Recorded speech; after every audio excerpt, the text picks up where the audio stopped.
본문에 나오는 사울의 회심 사건은 사도행전 전체의 분수령일 뿐만 아니라 교회사의 분수령이라고도 말할 수 있습니다. 유대인이었던 사울의 회심은 세계 선교 역사에 어떠한 엄청난 변화를 가져왔기 때문에 그렇습니다. 하나님께서는 당시 로마 제국 지배 아래 있던 그 헬라 문화권에 익숙한 그 로마 시민권자 사울을 사용하셔서 이방인을 위한 사도로 세우셨습니다.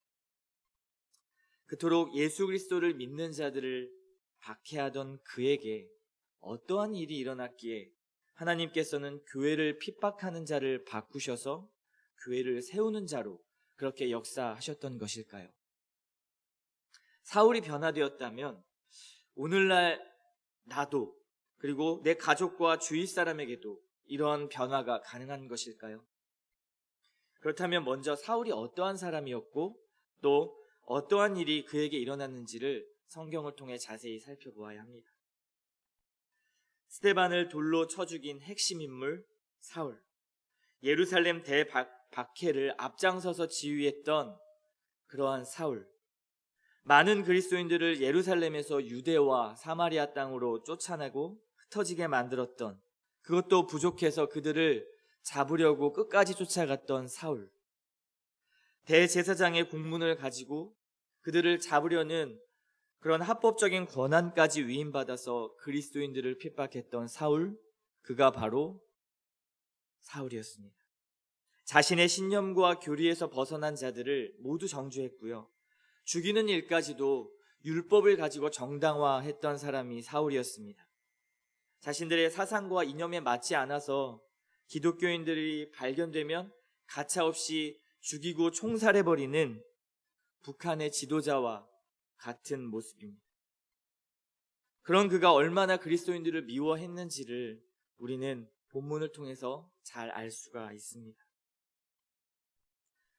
사울이 체포 공문을 가지고 그리스도인들을 잡으러 이제 다메섹으로 향하는 길이었습니다. 그때 사울은 다메섹 도상에서 예수 그리스도를 만나게 되죠. 우리는 누구나 인생 가운데 정말 의미 있는 사람들을 만날 때, 그럴 때가 있습니다. 그 만남은 우리의 인생의 방향을 바꾸기도 하고요, 그리고 우리의 생각과 우리의 가치를 설정하는 데 중요한 역할을 하기도 합니다. 한 번의 만남이 한 사람 인생의 전체를 바꿀 수도 있다는 말이죠.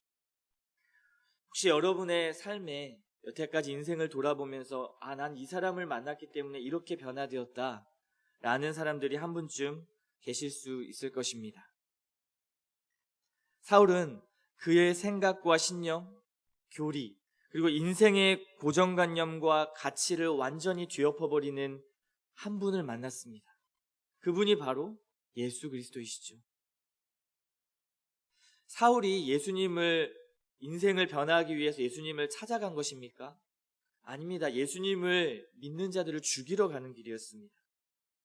그리스도께서 그를 직접 찾아오셨고 그를 찾으셨기 때문에 사도 바울과 만날 수 있었던 것입니다.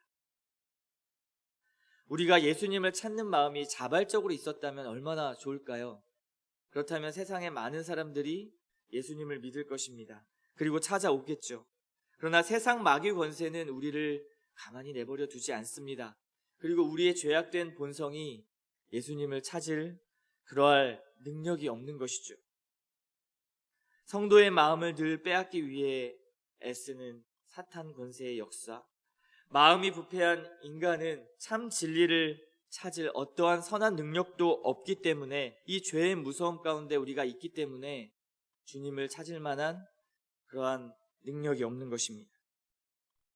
나의 열심으로 주님을 찾고 나의 간절함으로 주님의 귀를 열고 주님의 마음을 흔들어서 우리가 구원을 얻어내고 응답을 얻어내는 것, 이것은 근본적으로 불가능한 일입니다. 먼저는 진리에 대한 마음 자체를 우리가 갖는 것도 어렵겠지만요, 그 마음을 우리가 노력해서 가졌다고 할지라도 인간의 불완전함은 완전한 진리를 얻을 그러할 힘이 없기 때문입니다. 그렇기 때문에 여러분이 지금 이 자리에 앉아 계신 것도, 기도함으로 하나님을 찾는 일도 모두 다 주님의 은혜인 것입니다.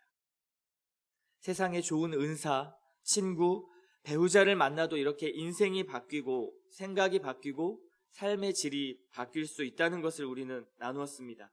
저에게는 나주혁신 장로교회를 만난 것이 축복이고 제 인생 가운데 감사의 제목이기도 합니다.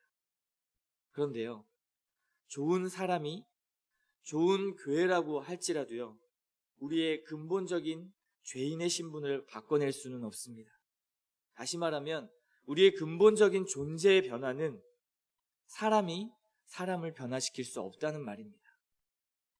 여러분이 어떠한 사람을 만나서 여러분의 인생 가운데 삶의 방향이 바뀌어졌다 할지라도요, 여러분의 근본적인 존재의 변화는 시킬 수 없다는 말입니다. 우리는 이것에 관하여서 성경에서는 구원이라 말하기도 하고요, 하나님의 백성이 되었다고도 말하고 천국을 사는 사람이다 라고 표현하기도 합니다.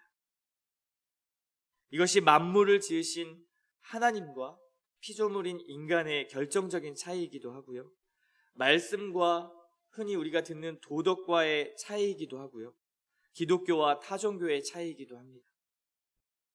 그러므로 우리는 정말 만나야 할 분이 있다면 바로 예수 그리스도를 만나야 하는 이유가 여기에 있습니다. 사울은 다메섹 도상에서 갑자기 비추어지는 빛 앞에 땅에 엎드러졌습니다. 그때 주님이 말씀하시죠. 사울아, 사울아, 네가 어찌하여 나를 박해하느냐. 그때 사울이 예수님에게 묻습니다. 주여, 누구시니까? 주님은 그에게 대답하시죠. 나는 네가 핍박하는 예수라. 그런데 성경을 보면 실제로 사울이 예수님을 핍박한 적이 있습니까? 성경에도 그런 기록은 없습니다. 그가 핍박한 것은 주님을 믿는 사람들과 그리고 예수 그리스도의 이름으로 모이는 교회였습니다. 그런데 주님이 왜 자신을 핍박한다 이렇게 말씀하셨을까요? 주님은 주님의 몸인 교회와 당신 자신을 구분하지 않으시기 때문에 그렇습니다. 그렇다면 곧 믿는 우리 공동체의 지체들 그리고 교회를 대할 때는 주님을 대면하는 것과 같이 우리가 대해야 하고 그런 마음으로 우리가 모여야 한다는 것입니다. 그때 우리는 주님을 대하듯이 형제 자매들을 내가 대하고 있는가? 주님은 사랑한다고 말하면서 교회는 사랑하지 않고 그리고 형제 자매를 사랑하지 않는다면 이 말씀을 통해 자신을 한번 돌아보시기 바랍니다. 그러면서 주님은 사울에게 자신이 누구신지를 알려주십니다. 네가 핍박하는 예수라. 우리는 주님을 알아야 거듭날 수 있고요, 주님을 알아야 근본적인 변화가 가능하고요, 주님을 알아야 우리의 삶도 변할 수가 있습니다. 나는 네가 핍박하는 예수 그리스도이다. 나는 너를 구원할 구원자이며 하늘과 땅의 통치자이다. 네가 그토록 나를 핍박하고 주의 나라를 막아섰지만 너의 잘못된 열심도 나는 그것을 선으로 바꾸어내어서 영광의 자리로 옮겨놓는 그러한 통치자 예수 그리스도이다. 이렇게 바울에게 나타나신 것입니다. 여러분, 주님을 알아가는데 힘쓰고 계십니까? 주님을 아는 만큼 더 큰 은혜를 누릴 수가 있습니다. 주님께서 나를 위해 하신 일들이 딱 한 가지만 알 때와 우리가 주님이 우리에게 하신 일을 10,000가지를 알 때 우리가 받는 은혜의 깊이가 어떨까요? 그래서 성경의 계시가 정말 우리에게는 복된 선물인 것입니다. 주님을 알아갈 수 있는 교본을 우리에게 허락하신 것입니다. 우리는 주님을 알아갈 때 믿음이 자라고 성숙해지고 결과적으로 하나님 앞에 구원 얻는 백성으로 나갈 수 있기 때문에 그렇습니다. 이제 그리스도를 만난 후에 사울에게는 어떠한 변화가 찾아왔을까요? 빛으로 눈이 멀게 된 사울은 다메섹에서 사흘 동안이나 식음을 전폐합니다. 그리고 아마 그는 3일의 시간 동안 자신의 인생을 깊이 돌아보는 시간을 가졌을 것입니다. 먹을 것이 당연히 넘어가지 않았겠죠. 자신이 죽인 스데반의 얼굴이 떠올랐을 것이고요.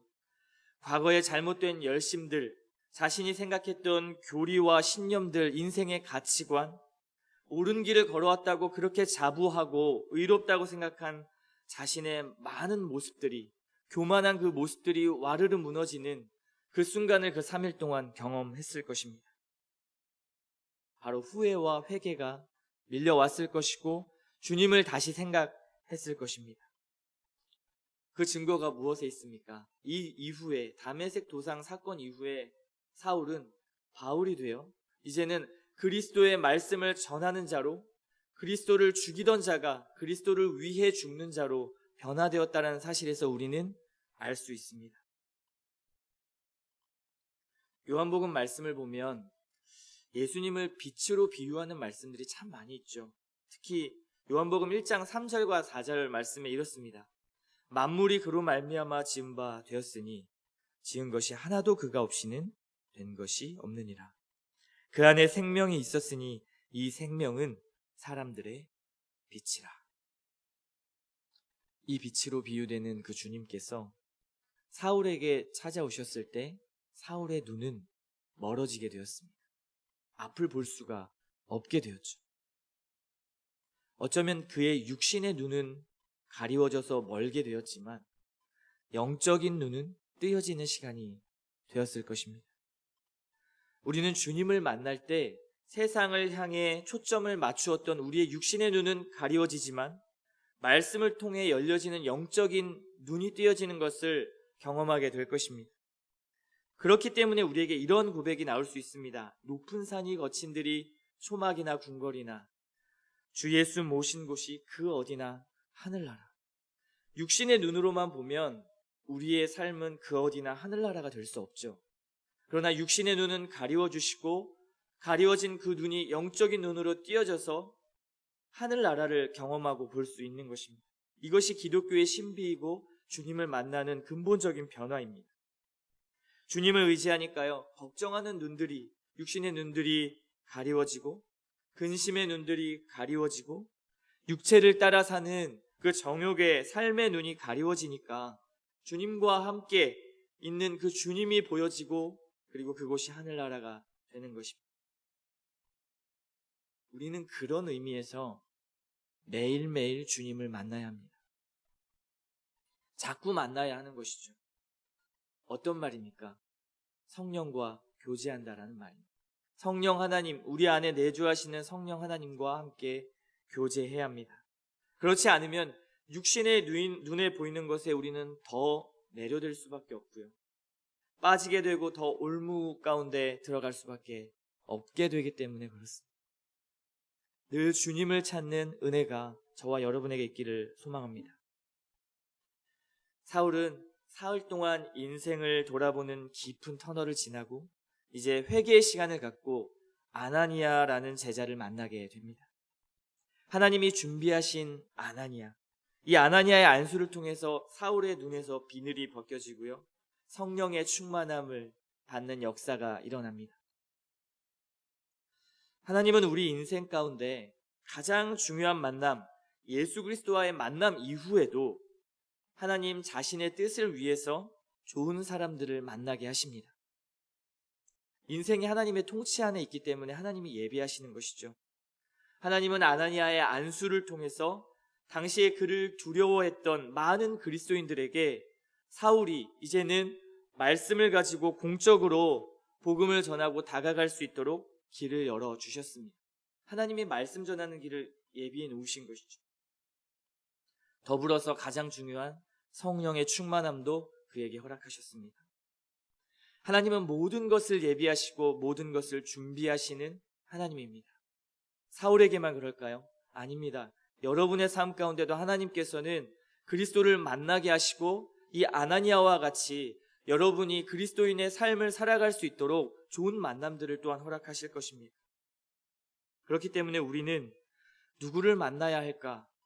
좋은 사람들을 사귀고 영향력 있는 사람들을 사귀어서 내 인생에 좋은 그런 라인, 그런 줄을 만들어야지 라는 그러한 노력에 집중할 것이 아니라요, 좋은 사람들을 만나게 해주실 하나님을 의지하는 것에 집중해야 합니다. 그러니 인생 최고의 만남, 내 인생을 전복시킬 정말 중요한 만남이 있다면 바로 예수 그리스도와의 만남이 될 것입니다. 저는 여러분에게 꼭 사울과 같이 어떠한 이러한 신비적인 체험으로 주님을 만나야 한다고 강조하는 것이 아닙니다. 물론 그렇게도 만날 수 있고요, 부정하는 것도 아닙니다. 하지만 주님께서 우리에게 성경을 주신 이유가 여기에 있습니다. 우리가 주님을 보편적으로 만날 수 있는 것은 우리에게 허락하신 계시, 하나님의 말씀으로 우리가 주님을 만나는 것입니다. 그 말씀을 붙들고 기도하며 주님과 교제하는 것이고요, 말씀으로 묶여진 교회 공동체와 그리고 형제 자매를 통해서 예수님의 형상을 보고 경험하며 주님을 만나는 것입니다. 그렇기 때문에 우리의 리빌딩 이 프로젝트도 말씀 통독으로 그리고 묵상으로 그리고 말씀을 들음으로 나아가는 것이고요, 기도하는 것입니다. 서로가 서로를 세우고 격려해주며 이 리빌딩에 참여하는 이유도 바로 우리가 예수님을 다시 붙들고 만나기 위해서입니다. 절대 변할 수 없을 것 같았던 그 사울이 변화되었습니다.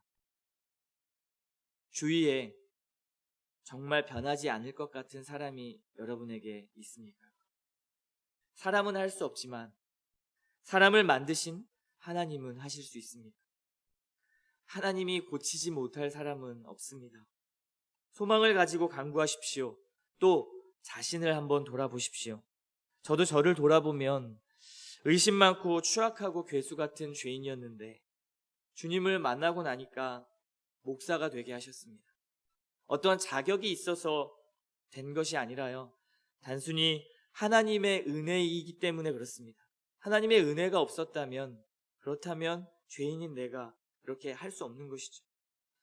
여러분 자신을 한번 살펴보십시오. 주님이 여러분을 어떻게 이 자리에 이끄셨습니까? 여러분의 인생 가운데 지금 인생의 이 기점에 어떻게 세우셨습니까? 주님이 허락하신 은혜와 긍휼 때문이죠. 그 은혜를 잊지 마시고 주님을 더욱 의지하고 더 성숙하며 주님 닮아가는 그리스도인이 되게 해달라고 간구해야 할 것입니다. 때로는 불순종하고 때로는 죄를 지을지라도요, 다시 주님을 바라보고 찾는 은혜, 이것이 진짜 은혜인 것입니다. 그렇기 위해 우리는 기도해야 합니다. 혹여 아직 내게 근본적인 변화가 없는 것 같습니까? 여전히 세상을 포기하지 못하고 주님보다 나의 탐욕과 정욕을 더 사랑하고 아직도 내 삶을 주관하시는 그 주님을 내 인생의 주권자로, 통치자로, 왕으로 섬기지 못하십니까? 그렇다면 이 말씀을 들으셨다면 주님께 간구하셔야 합니다. 내게 중생의 은혜와 거듭남의 은혜를 주십시오. 내 스스로 합리화하는 거짓 신앙에 속지 말게 하시고 정말 주님을 만나 내 인생의 제일 되는 목적이 바로 예수 그리스도가 되게 해주십시오. 주님을 신뢰하고 믿는 믿음을 내게 허락해 주십시오. 이렇게 주님 앞에 간구해야 할 것입니다. 그렇다면 반드시 주님께서 그런 기도를 드리는 여러분을 만나 주실 것이고요, 그리고 역사하실 것입니다. 지금 내가 살고 있는 그 자리 어디나 하나님이 통치하시는 천국이 여러분에게 주어질 것입니다. 그 놀라운 은혜를 경험하고 맛보는 저와 여러분 되기를 소망합니다.